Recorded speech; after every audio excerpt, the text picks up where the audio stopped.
नाग पंचमी की कथा। एक नगर में एक सेठ जी रहते थे। उनके 7 बेटे और 7 बहुएं थीं। इन 7 बहुओं में से 6 बहुओं के तो पीहर थे, लेकिन 7वीं बहू के पीहर नहीं था। जब वह गर्भवती हुई तो उसे घेवर खाने की इच्छा हो रही थी। उसके पीहर नहीं था तो उसने एक घेवर चुराकर पानी भरने गई, तब ले गई।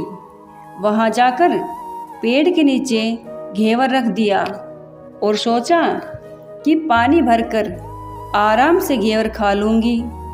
जब वह पानी भरकर घेवर लेने गई तो वहां घेवर नहीं मिला।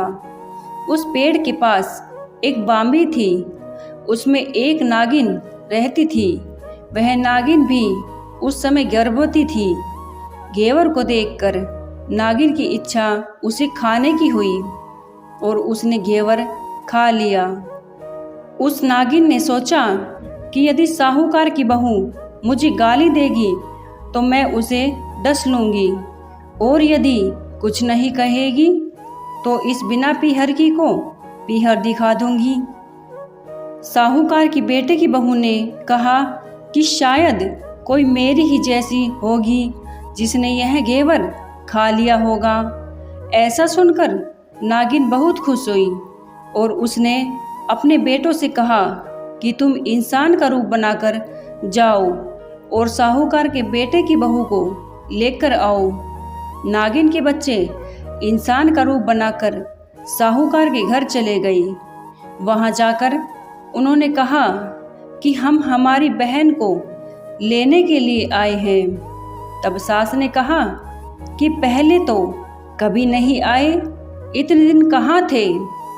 तब उन्होंने कहा कि जब हमारी बहन का जन्म हुआ तब हम नानी के घर थे, और शादी हुई तब हम परदेश कमाने के लिए गए हुए थे। उन लड़कों ने बहुत सारे कपड़े, गहने और मिठाइयाँ बहन के सास और जेठानियों के लिए ले गए थे। सास बहुत प्रसन्न हुई और जेठानियाँ उसे देखकर जल कूद रही थी। सास ने बहू को उसके साथ में भेज दिया। बांबी के पास जाकर उन्होंने कहा, बहन, हम नाग हैं। उस दिन जब तुमने पेड़ के नीचे घेवर रखा था तब तुम्हारा घेवर हमारी माँ ने ही खाया था। उन्होंने तुम्हें अपनी बेटी माना है, इस नाते से तुम हमारी बहन हुई। बहन, अब तुम हमारी पूंछ को पकड़ लो और डरना मत। उनके कहने पर वह पूंछ पकड़कर बांबी में चली गई। वहां पर उन्होंने उसे बहुत लाड़ प्यार और सुख से रखा। वहीं पर उसने एक लड़के को जन्म दिया। जब उसका लड़का थोड़ा बड़ा हुआ तब की बात है, पड़ोसन ने साहूकार के बेटे की बहू को सिखा दिया, अगर तू तेरी माँ की इतनी ही लाडली है तो तू तेरी माँ से कहना कि आज तो नागों को दूध मैं ही पिलाऊंगी। पड़ोसन का ताना उसे सहन नहीं हुआ। वह माँ से जिद करके नागों का दूध ठंडा करने लगी। अभी तक दूध ठंडा नहीं हुआ था, उससे पहले ही उसके बेटे ने घंटी बजा दी। घंटी की आवाज़ सुन छोटे बड़े सारे नाग दूध पीने के लिए दौड़ पड़े। जब उन्होंने दूध में मुंह लगाया तो बहुतों का मुंह जल गया। तब नाग क्रोधित होकर बोलने लगे कि हम हमारी बहन को काटेंगे। उसकी माँ ने उसे समझाते हुए कहा कि इसे मत काटो, यह तुम्हें आशीष देगी। तब साहूकार के बेटे की बहू ने कहा, जियो म्हारा नाग नागिनी, जियो म्हारा खंड्या आंड्या वीर, वीर उठावे देखणी रो चीर, चीर तो फट जावे पण वीर जीता रहवे। थोड़े दिन बीत जाने के बाद पड़ोसन ने फिर से ताना मारा कि यदि तेरी माँ तुझ पर विश्वास करती है तो तुझे 7वें कोटे की चाबी देती। उसने माँ से जिद करके चाबी ले ली और जब ताला खोला तो अंदर झूले में बाबा नाग झूल रहे थे। उसने बाबा नाग से कहा, सत सिया राम राम बाबा। उन्होंने कहा कि तूने सत सिया राम कर लिया, वरना मैं तुझे डस लेता। तब उसने कहा कि आप तो मेरे पिता हो, मुझे कैसे डस सकते हो। और बोली, जियो नाग नागिनी, जियो वासुकी नाग, जीण मेरो लाड़ लड़ायो 9 करोड़ को हार। नाग देवता ने उसको 9 करोड़ का हार दे दिया। माँ ने अपने बेटों से कहा, बाई तो अब बड़े घरों में हाथ डालने लगी है, उसे घर पहुंचा दो। नागों ने साहूकार के बेटे की बहू को बहुत से गहने कपड़े दिए और ससुराल पहुंचा दिया। थोड़े दिन की बात है, उसका बच्चा झाड़ू तोड़ रहा था। ताई ने कहा, झाड़ू मत तोड़, इतना तोड़ने का शौक है तो तेरे नाना मामा के यहाँ से लाया होता। सांपों ने सुन लिया। माँ से जाकर कहा, माँ ने कहा 2 झाड़ू सोने की बनवाओ, 2 चांदी की बनवाओ और दे आओ। ताइयाँ देखकर जल गई, कहने लगी, इसके तो ताने मारने से धन बढ़ता है। कुछ दिनों के बाद की बात है, बच्चा गेहूं बखेर रहा था।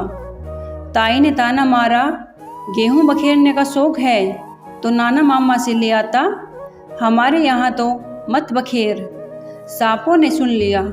जाकर माँ से कहा, माँ ने कहा 2 बोरी दाने सोने के घड़ाओ, 2 बोरी दाने चांदी के घड़ाओ और दे आओ।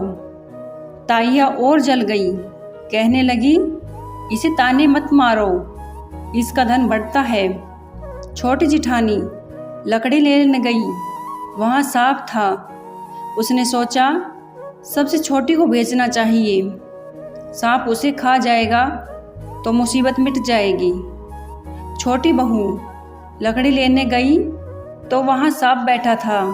बोली, भैया राम राम।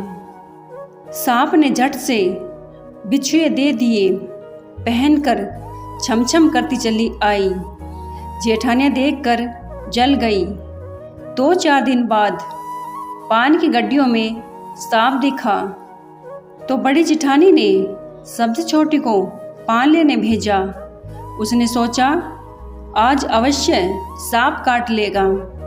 सांप को देखकर छोटी बोली, भैया के घर क्या हाल चाल है? घर में सब ठीक तो है? सबको मेरा राम राम कहना। सांप ने मुंदड़ी पहना दी। जिठानियाँ फिर जल कूद गई। उसका पति दुकान से आया, तब सिखा दिया कि तेरी बहू के तो सांप और बिच्छू से दोस्ती है। साहूकार का बेटा अपनी बहू से रात को कहने लगा, सच सच बता, सांप बिच्छू तेरे क्या लगते हैं जो तुझे काट खाने की बजाय गहने देते हैं?